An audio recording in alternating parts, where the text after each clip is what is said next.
ಪ್ರಥಮ ವರ್ಷದ ಪ್ರೀತಿಯ ವಿದ್ಯಾರ್ಥಿಗಳೇ, ಈ ವರ್ಷ ಕೋವಿಡ್-19 ಅಂದರೆ ಕರೋನಾ ಇರೋದರಿಂದ ಕಾಲೇಜಿನ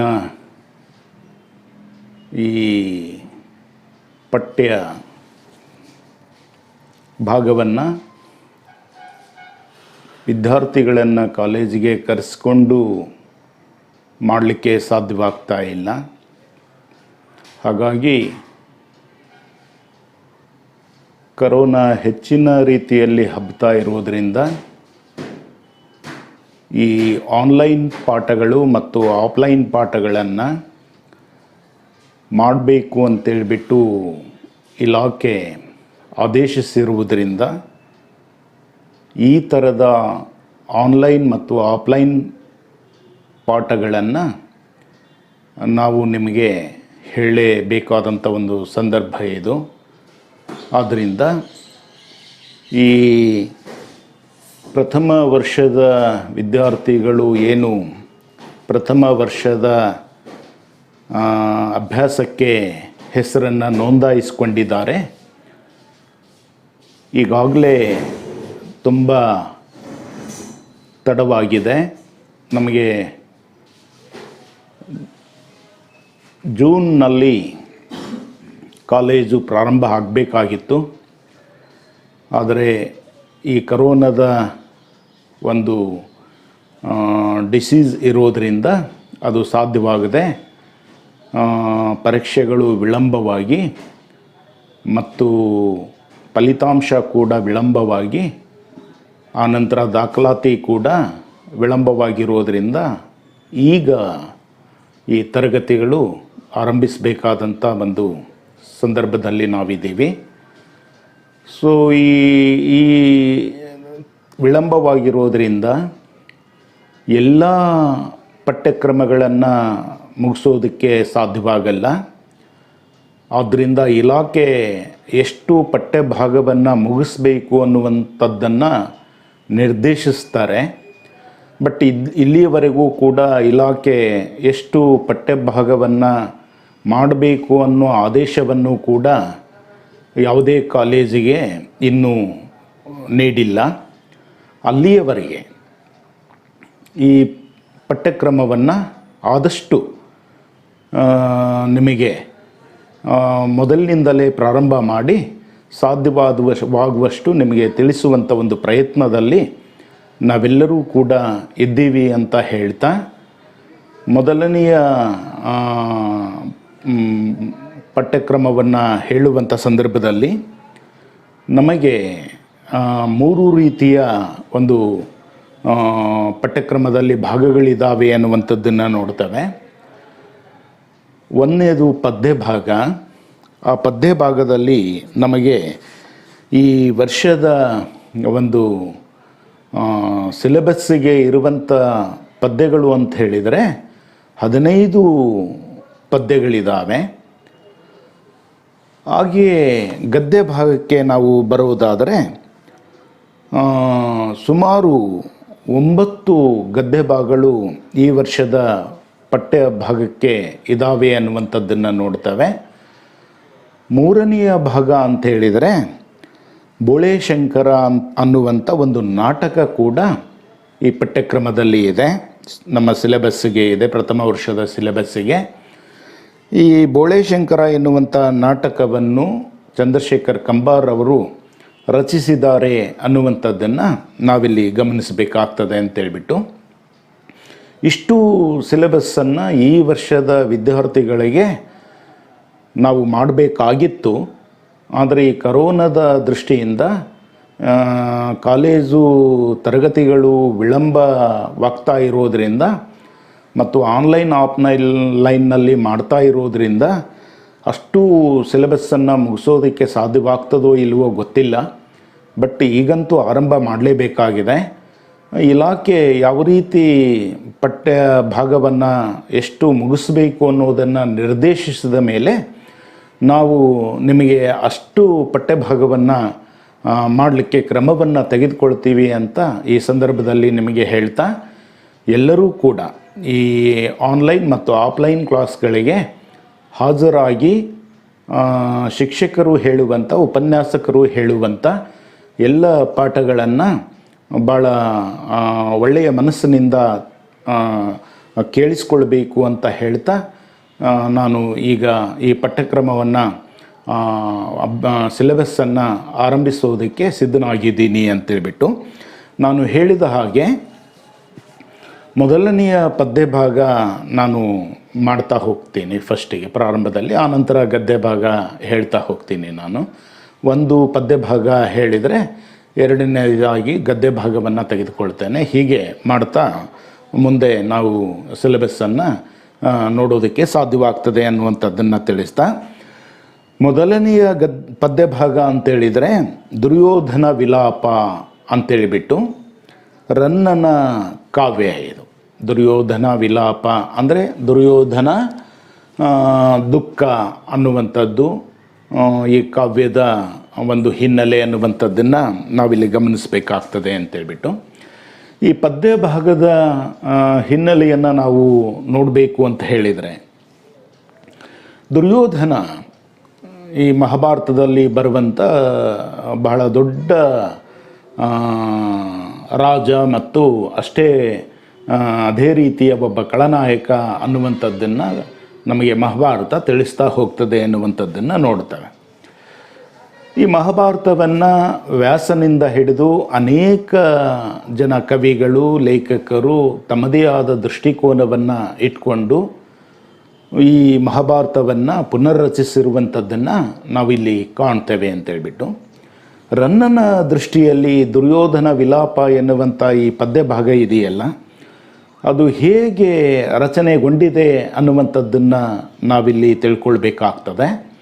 ಹಾಗೆಯೇ ಈ ಸಂದರ್ಭದಲ್ಲಿ ಅಂದರೆ ವಾಸ್ತವಿಕವಾಗಿ ಇವತ್ತಿನ ಈ 21ನೇ ಶತಮಾನದ ಈ ಭಾಗದಲ್ಲಿ ಇಂತಹ ಒಂದು ಹಳೆಗನ್ನಡ ಕಾವ್ಯ ನಮ್ಮ ವಿದ್ಯಾರ್ಥಿಗಳಿಗೆ ಬೇಕೇ ಅನ್ನುವಂಥದ್ದನ್ನು ನೋಡುವಾಗ, ಸೊ ಎಲ್ಲ ಸಂದರ್ಭದಲ್ಲೂ ಎಲ್ಲ ಕಾಲದಲ್ಲೂ ಕೂಡ ಈ ಥರದ ಮೌಲಿಕ ಗ್ರಂಥಗಳಿಂದ ಆಯ್ದುಕೊಂಡಿರ್ತಕ್ಕಂಥ ಈ ಭಾಗಗಳೇನಿದ್ದಾವೆ ಪ್ರತಿಯೊಬ್ಬರೂ ಕೂಡ ತಿಳ್ಕೊಳ್ಳೇಬೇಕಾದಂಥ ಒಂದು ಪದ್ಯ ಭಾಗ ಅನ್ನುವಂಥದ್ದನ್ನು ಇಟ್ಕೊಂಡು ಈ ಕಾವ್ಯವನ್ನು ಈ ಸಂದರ್ಭದಲ್ಲಿ ನಾವು ಅಭ್ಯಾಸ ಮಾಡಲೇಬೇಕು ಅನ್ನುವಂಥದ್ದನ್ನು ನಾವಿಲ್ಲಿ ಗಮನಿಸಬೇಕು ಅಂತೇಳ್ಬಿಟ್ಟು, ಈ ದುರ್ಯೋಧನ ವಿಲಾಪ ಈ ಕಾವ್ಯದ ಹಿನ್ನೆಲೆಯನ್ನು ನೋಡುವಾಗ ನಮಗೆ ಏನು ಇದರಿಂದ ಅರ್ಥವಾಗುತ್ತೆ ಅಂತ ಹೇಳಿದರೆ, ಯುದ್ಧ ಜೀವವಿನಾಶಕ ವಿದ್ಯೆ ಅನ್ನುವಂಥದ್ದನ್ನು ನೋಡ್ತೇವೆ. ನಮಗೆ ಪುರಾಣಗಳು ಮತ್ತು ಐತಿಹಾಸಿಕ ಕೃತಿಗಳು ಮತ್ತು ರಾಮಾಯಣ, ಮಹಾಭಾರತ ಇವೆಲ್ಲವುಗಳನ್ನು ಗಮನಿಸ್ತಾ ಹೋದರೆ ಅಲ್ಲಿ ಯುದ್ಧವೇ ಬಹಳ ಮುಖ್ಯವಾಗಿ ಇಟ್ಕೊಂಡಿರುವಂಥದ್ದನ್ನು ಕಾಣಲಿಕ್ಕೆ ಸಾಧ್ಯವಾಗುತ್ತೆ ಅಂತೇಳ್ಬಿಟ್ಟು, ಬಟ್ ಈಗ ಆ ಥರದ ಯುದ್ಧಗಳು ನಮಗೆ ಬೇಕೇ ಅನ್ನುವಂಥದ್ದನ್ನು ವಿಮರ್ಶೆ ಮಾಡ್ತಾ ಹೋದರೆ, ಯುದ್ಧ ಅನ್ನುವಂಥದ್ದು ಜೀವವಿನಾಶಕ ವಿದ್ಯೆ ಅಂತೇಳ್ಬಿಟ್ಟು ಮತ್ತೊಂದನ್ನು ವಿನಾಶ ಮಾಡತಕ್ಕಂಥ ಈ ಥರದ ವಿದ್ಯೆ ನಮಗೆ ಬೇಕೇ ಅನ್ನುವಂಥ ಒಂದು ಪ್ರಶ್ನೆ ಈ ಸಂದರ್ಭದಲ್ಲಿ ಎದುರಾಗುತ್ತೆ ಅನ್ನುವಂಥದ್ದನ್ನು ನೋಡ್ತೇವೆ. ಅದಕ್ಕೆ ಈ ಸಂದರ್ಭದಲ್ಲಿ ಈ ದುರ್ಯೋಧನ ವಿಲಾಪ ಎನ್ನುವಂಥ ಕಾವ್ಯ ಭಾಗವನ್ನು ಯಾಕೆ ನಾವು ತಿಳ್ಕೊಳ್ಬೇಕಾಗಿದೆ ಅಂತ ಹೇಳಿದರೆ, ಆವತ್ತು ಏನು ಕುರುಕ್ಷೇತ್ರ ಯುದ್ಧ ಅನ್ನುವಂಥದ್ದು ನಡೀತು ಪಾಂಡವರಿಗೆ ಮತ್ತು ಕೌರವರಿಗೆ, ಆ ಯುದ್ಧದಲ್ಲಿ ಸಂಪೂರ್ಣವಾಗಿ ಕೌರವರ ಸೈನ್ಯ ಮತ್ತು ಕೌರವರ ರಾಜರೆಲ್ಲರೂ ಕೂಡ ನಾಶ ಹೊಂದಿದ್ರು ಅನ್ನುವಂಥದ್ದನ್ನು ನೋಡ್ತೇವೆ. ಸೊ ಇಂತಹ ಒಂದು ಯುದ್ಧ ಮತ್ತೆ ನಮಗೆ ಬೇಕೇ ಅಥವಾ ಈ ಥರದ ವಿದ್ಯೆ ನಾವು ಕಲ್ತ್ಕೊಳ್ಬೇಕೇ ಅನ್ನುವಂಥದ್ದನ್ನು ನೋಡಿದಾಗ, ಸೊ ಅದರಿಂದ ಯಾವ ಮನುಕುಲಕ್ಕೂ ಕೂಡ ಒಳಿತಾಗಲ್ಲ ಅನ್ನುವಂಥದ್ದನ್ನು ನಾವೆಲ್ಲರೂ ಕೂಡ ತಿಳ್ಕೊಳ್ಬೇಕಾಗ್ತದೆ ಅಂತೇಳ್ಬಿಟ್ಟು, ಹಾಗೆಯೇ ಪ್ರಭುತ್ವ ಕಾಲಕ್ಕೆ ಕೂಡ ಯುದ್ಧವನ್ನು ಸಲಹುತ್ತಾ ಬಂದಿರುವುದನ್ನು ನಾವು ನೋಡ್ತೇವೆ.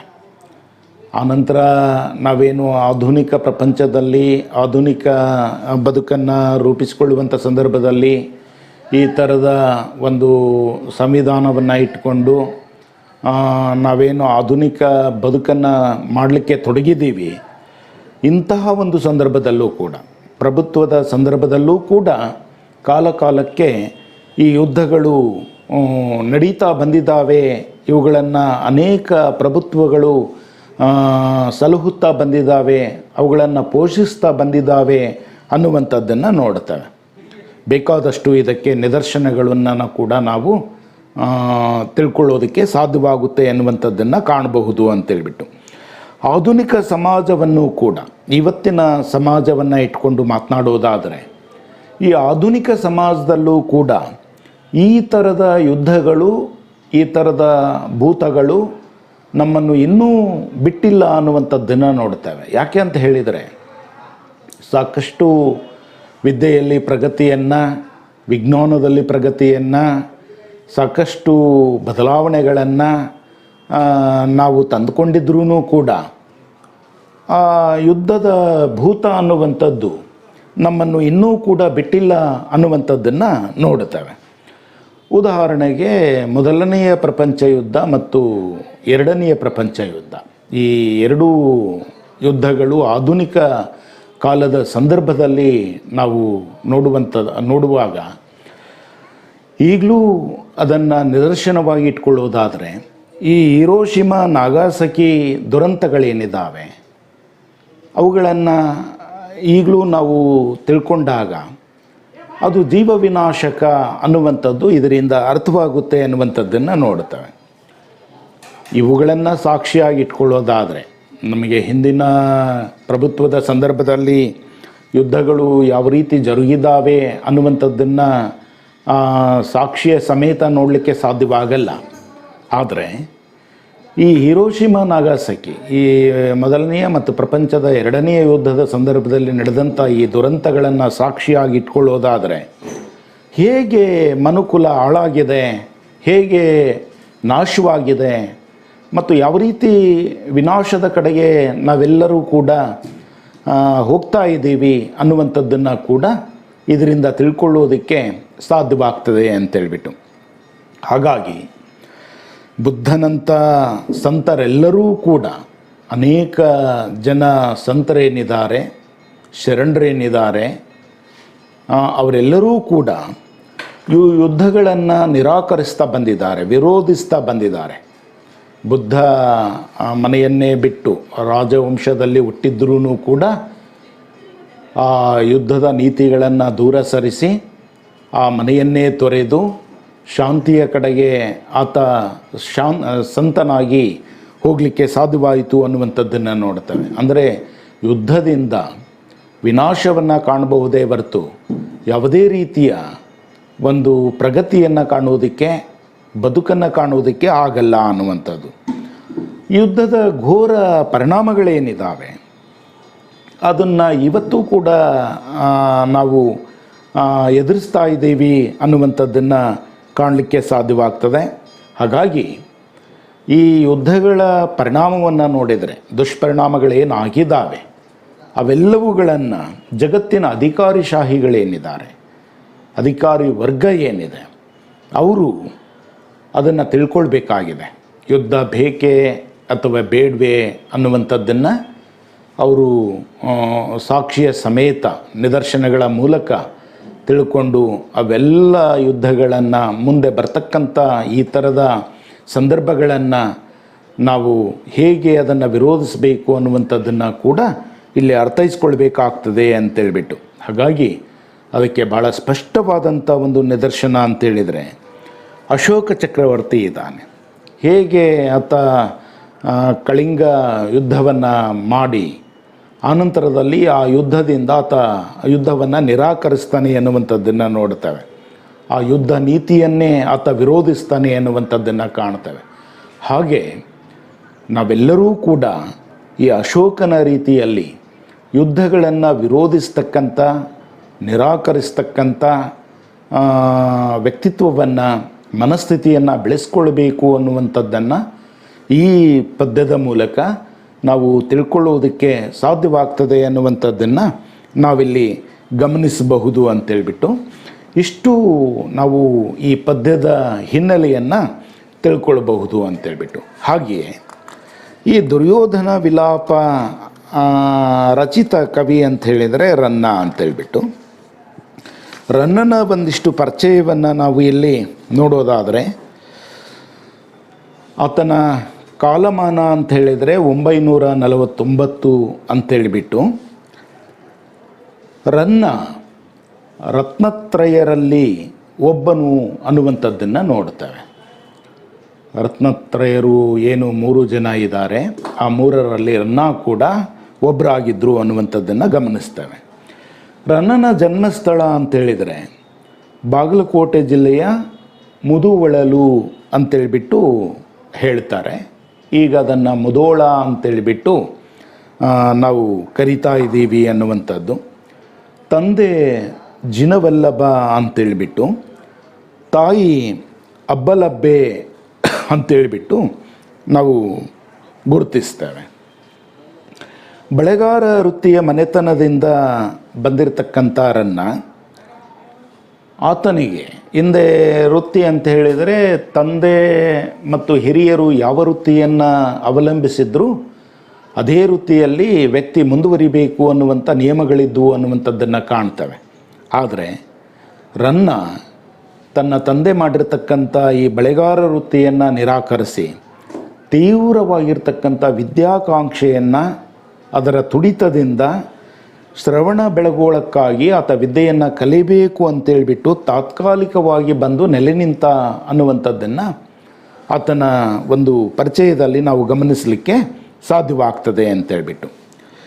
ಆನಂತರದಲ್ಲಿ ದಾನ ಚಿಂತಾಮಣಿ ಬಿರುದಾಂಕಿತ ಅತ್ತಿಮಬ್ಬೆಯ ಪ್ರೋತ್ಸಾಹ ದೊರಕಿತು ಅನ್ನುವಂಥದ್ದನ್ನು ಕಾಣ್ತೇವೆ.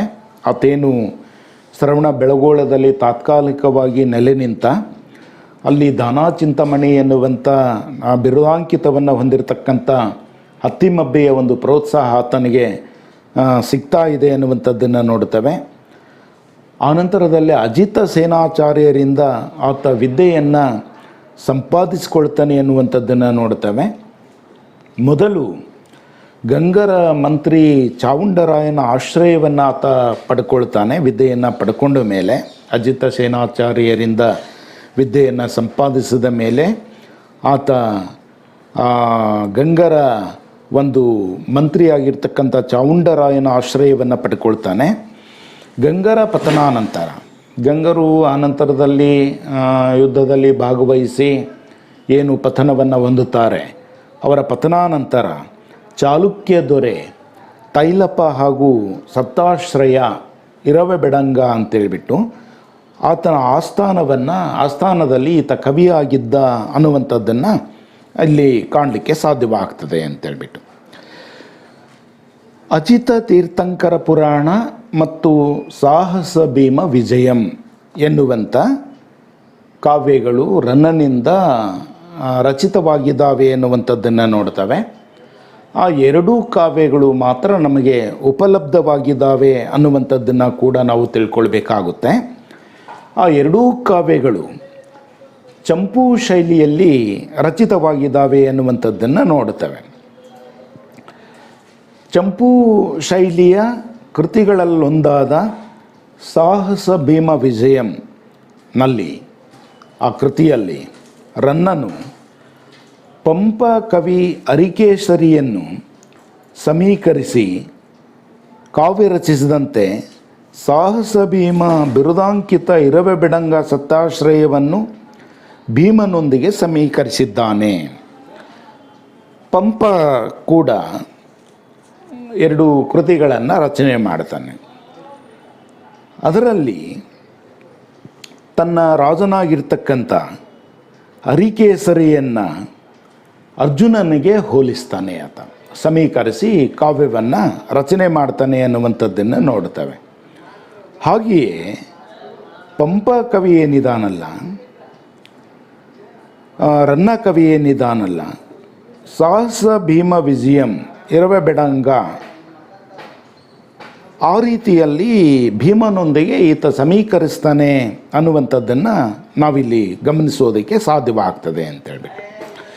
ಮಹಾಭಾರತದ ಕುರುಕ್ಷೇತ್ರ ಯುದ್ಧದ ದೃಶ್ಯವೇ ಈ ಕಾವ್ಯದ ಮುಖ್ಯ ಕಥಾವಸ್ತು ಅನ್ನುವಂಥದ್ದನ್ನು ಕೂಡ ನಾವಿಲ್ಲಿ ಗಮನಿಸಬೇಕಾಗ್ತದೆ.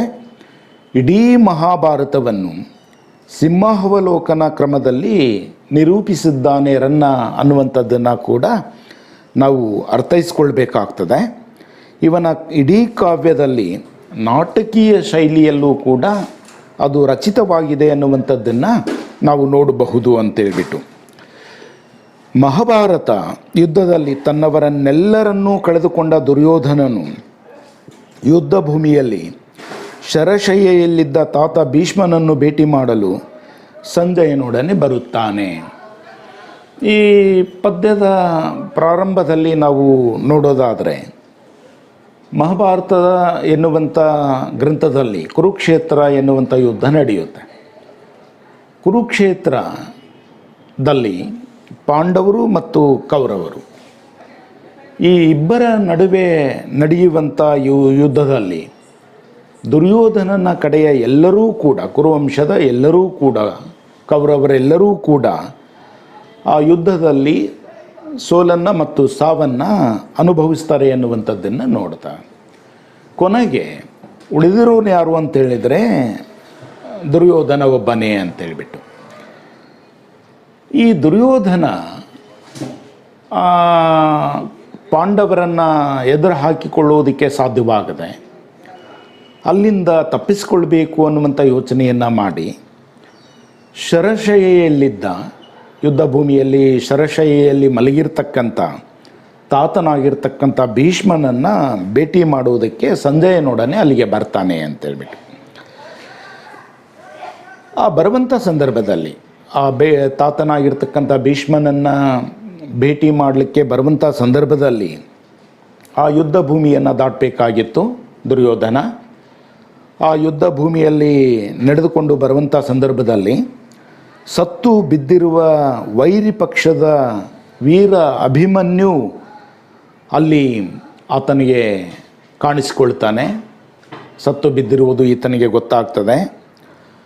ಆ ವೀರ ಅಭಿಮನ್ಯು ವಿರೋಧ ಪಕ್ಷದವನಾಗಿದ್ರೂ ಕೂಡ, ಅಂದರೆ ಅರ್ಜುನನ ಮಗನಾಗಿದ್ರೂ ಕೂಡ, ಪಾಂಡವರ ಕಡೆಯವನಾಗಿದ್ರೂ ಕೂಡ ಅಲ್ಲಿ ದುರ್ಯೋಧನ ಕೂತ್ಕೊಂಡು ಆ ದುಃಖವನ್ನು ವ್ಯಕ್ತಪಡಿಸ್ತಾ ಅವನನ್ನು ಪ್ರಶಂಸಿಸುವ ರೀತಿ ಏನಿದೆಯಲ್ಲ ದುರ್ಯೋಧನ, ಅದು ಅವನ ಮನೋಧರ್ಮವನ್ನು ನಾವು ಮೆಚ್ಚತಕ್ಕದ್ದು ಅನ್ನುವಂಥ ಮಾತನ್ನು ರನ್ನ ಹೇಳ್ತಾನೆ. ಇಲ್ಲಿ ಬಹಳ ಮುಖ್ಯವಾಗಿ ಗಮನಿಸಬೇಕಾಗಿರುವಂಥ ಅಂಶ ಅನ್ನುವಂಥದ್ದನ್ನು ನಾವಿಲ್ಲಿ ತಿಳ್ಕೊಳ್ಬಹುದು ಅಂತೇಳ್ಬಿಟ್ಟು. ವಿರೋಧ ಪಕ್ಷದವರನ್ನು ಕೂಡ ಪ್ರಶಂಸಿಸುವ, ಹೊಗಳುವಂಥ, ಅವರನ್ನು ಮೆಚ್ಚಿಕೊಳ್ಳುವಂಥ ಒಂದು ಮನೋಧರ್ಮ ಇದೆಯಲ್ಲ, ಅದು ನಿಜಕ್ಕೂ ಕೂಡ ಪಕ್ಷಾತೀತವಾದುದು ಅನ್ನುವಂಥದ್ದನ್ನು ನಾವಿಲ್ಲಿ ತಿಳ್ಕೊಳ್ಬೇಕಾಗ್ತದೆ ಅಂತೇಳ್ಬಿಟ್ಟು. ಹಾಗೆಯೇ ಸಾಗಿ ಬರುವಂಥ ಸಂದರ್ಭದಲ್ಲಿ ಗುರು ದ್ರೋಣ ಸತ್ತು ಬಿದ್ದಿರುವುದು ದುರ್ಯೋಧನನಿಗೆ ಗೊತ್ತಾಗುತ್ತೆ. ಆತನಲ್ಲಿಯೂ ಕೂಡ ತನ್ನ ದುಃಖವನ್ನು ವ್ಯಕ್ತಪಡಿಸ್ತಾನೆ ಕೂತ್ಕೊಂಡು. ಹಾಗೆಯೇ ತಮ್ಮ ದುಶ್ಯಾಸನ ಕೂಡ ರಣಭೂಮಿಯಲ್ಲಿ ಸತ್ತು ಬಿದ್ದಿದ್ದಾನೆ. ಆ ದೃಶ್ಯವನ್ನು ಕೂಡ ದುರ್ಯೋಧನ ನೋಡ್ತಾನೆ. ನೋಡಿಬಿಟ್ಟು ಅವನ ಗುಣಗಾನವನ್ನು ಕೂಡ ಆ ಸಂದರ್ಭದಲ್ಲಿ ಮಾಡ್ತಾನೆ. ಹಾಗೆಯೇ ಮುಂದೆ ಬಂದಾಗ ಮಗ ಲಕ್ಷಣ ಕುಮಾರ ಕೂಡ ಸತ್ತು ಬಿದ್ದಿರುವುದು ಈತನ ಕಣ್ಣಿಗೆ ಕಾಣಿಸುತ್ತೆ. ಆತನಲ್ಲೂ ಕೂತ್ಕೊಂಡು ದುಃಖವನ್ನು ವ್ಯಕ್ತಪಡಿಸ್ತಾನೆ. ಹಾಗೆಯೇ ಮುಂದೆ ಭೀಷ್ಮನನ್ನು ಕಾಣಲಿಕ್ಕೆ ಬರುವಾಗ ಆತನ ಮಿತ್ರನಾಗಿರ್ತಕ್ಕಂಥ, ಪ್ರಾಣ ಸ್ನೇಹಿತನಾಗಿರ್ತಕ್ಕಂಥ ಕರ್ಣನ ಹೆಣ ಕೂಡ ಆತನ ಕಣ್ಣಿಗೆ ಬೀಳುತ್ತೆ ಎನ್ನುವಂಥದ್ದನ್ನು ನೋಡ್ತವೆ. ಕರ್ಣನ ಕಳೇಬರವನ್ನು ಕಂಡಂಥ ದುರ್ಯೋಧನ ಅಲ್ಲಿ ವ್ಯಕ್ತಪಡಿಸುವಂಥ ದುಃಖ ಇದೆಯಲ್ಲ, ಆ ದುಮ್ಮಾನ ಇದೆಯಲ್ಲ, ಆ ಪ್ರಲಾಪಗಳೇನಿದಾವಲ್ಲ, ಪ್ರಸ್ತುತ ಕಾವ್ಯ ಭಾಗದಲ್ಲಿ ಅಂದರೆ ಅಭಿಮನ್ಯು, ದುಶ್ಯಾಸನ ಮತ್ತು ದ್ರೋಣ, ಹೀಗೆ ಕರ್ಣ ಎಲ್ಲರ ಬಗ್ಗೆ ಏನು ದುಃಖವನ್ನು ವ್ಯಕ್ತಪಡಿಸಿರುವಂಥ ಆ ಪ್ರಲಾಪಗಳೇನಿದ್ದಾವೆ ಅವೆಲ್ಲವುಗಳನ್ನು ಕೂಡ ಈ ಕಾವ್ಯ ಭಾಗದಲ್ಲಿ ನಾವು ನೋಡಲಿಕ್ಕೆ ಸಾಧ್ಯವಾಗುತ್ತೆ. ಹಾಗೆಯೇ ಆ ಭಾಗವನ್ನು ನೋಡ್ತಾ ಹೋದಂತೆ ಕರುಳು ಮಿಡಿಯುವಂತೆ ಈ ಒಂದು ಕಾವ್ಯ ಭಾಗವನ್ನು ರನ್ನ ಚಿತ್ರಿಸಿದ್ದಾರೆ ಅನ್ನುವಂಥದ್ದನ್ನು ಕೂಡ ನಾವಿಲ್ಲಿ ಗಮನಿಸೋದಕ್ಕೆ ಸಾಧ್ಯ ಅನ್ನುವಂಥದ್ದನ್ನು ನಾವು ತಿಳ್ಕೊಳ್ಳಬಹುದು ಅಂತೇಳ್ಬಿಟ್ಟು ಇಷ್ಟು ಈ ರನ್ನ ಕವಿಯ ಒಂದು ಪರಿಚಯವನ್ನು ಕಾಣೋದಕ್ಕೆ ಮತ್ತು ಪದ್ಯದ ಹಿನ್ನೆಲೆಯನ್ನು ನಾವು ನೋಡೋದಕ್ಕೆ ಸಾಧ್ಯವಾಗ್ತದೆ ಅನ್ನುವಂಥದ್ದನ್ನು ನಾವಿಲ್ಲಿ ಗಮನಿಸಬೇಕು ಅಂತೇಳ್ಬಿಟ್ಟು ಅದರ ನಂತರದಲ್ಲಿ ನಾವು ನೋಡೋದಾದರೆ ದುರ್ಯೋಧನ ವಿಲಾಪ ಅಂತೇಳ್ಬಿಟ್ಟು ಕವಿ ರನ್ನನ ಕಾವ್ಯ ಇದು. ಈಗಾಗಲೇ ರನ್ನನ ಪರಿಚಯ ಮತ್ತು ಪದ್ಯದ ಹಿನ್ನೆಲೆಯನ್ನು ನಾವು ತಿಳ್ಕೊಂಡಿದ್ದೀವಿ. ಹಾಗೆಯೇ ಕಾವ್ಯವನ್ನು ನೋಡುವಂಥ ಸಂದರ್ಭದಲ್ಲಿ ರನ್ನ ಹೇಳ್ತಾನೆ, ಉಡಿದಿರ್ದ ಕೈದು ನೆತ್ತರ ಕಡಲೊಳ ಗಡಿ ಗಡಿಗೆ ತಳ ಮನರ್ಚುತ್ತಿರೆ ಕಾಲಿಡೆ ಲೆಡ ವಡಿಯದೆ ಕುರುಪತಿ ದಡಿಗ ವಿಣಂಗಳನೆ ಮೆಟ್ಟಿ ಮೆಲ್ಲ ಮೆಲ್ಲನೆ ನಡೆದಂ. ಈಗೇನು ನಾನು ಹೇಳಿದೆ, ದುರ್ಯೋಧನ ತನ್ನ ಪ್ರಾಣವನ್ನು ಉಳಿಸ್ಕೊಳ್ಳೋದಕ್ಕಾಗಿ ಪಾಂಡವರಿಗೆ ಎದುರಾಗದೆ, ಯಾಕಂತ ಹೇಳಿದರೆ ಕೌರವರೆಲ್ಲರೂ ಕೂಡ ಯುದ್ಧ ಭೂಮಿಯಲ್ಲಿ ಮಡಿದು ಬಿದ್ದಿರುವಂಥ ಸಂದರ್ಭ ಅದು. ದುರ್ಯೋಧನನನ್ನು ಪಾಂಡವರು ಹುಡುಕ್ತಾ ಇದ್ದಾರೆ, ಎಲ್ಲಿ ಅಡಗಿದ್ದಾನೆ ಅಂತೇಳ್ಬಿಟ್ಟು. ಆ ಸಂದರ್ಭದಲ್ಲಿ ದುರ್ಯೋಧನ ಪ್ರಾಣವನ್ನು ಉಳಿಸ್ಕೊಳ್ಳೋದಕ್ಕೆ ತಾತ ಭೀಷ್ಮನನ್ನು ಕಾಣಬೇಕು ಅಂತೇಳ್ಬಿಟ್ಟು ಆ ಕಡೆ ಯುದ್ಧ ಭೂಮಿಯಲ್ಲಿ ತಪ್ಪಿಸಿಕೊಂಡು ನಡೆದುಕೊಂಡು ಹೋಗುವಂಥ ಒಂದು ಸಂದರ್ಭ ಅದು. ಅದನ್ನು ಕುರಿತು ರನ್ನ ಹೇಳ್ತಾನೆ, ಅಲ್ಲಿ ರಕ್ತ ಎಲ್ಲ ಹರಿತಾ ಇದೆ. ಆ ಯುದ್ಧ ಭೂಮಿಯಲ್ಲಿ ಕೈ ಕಾಲುಗಳನ್ನು ಕಳೆದುಕೊಂಡಿರ್ತಕ್ಕಂಥ, ರುಂಡ ಮುಂಡಗಳನ್ನು ಕಳೆದುಕೊಂಡಿರ್ತಕ್ಕಂಥ, ದೇಹದಿಂದ ರಕ್ತ ಸುರಿ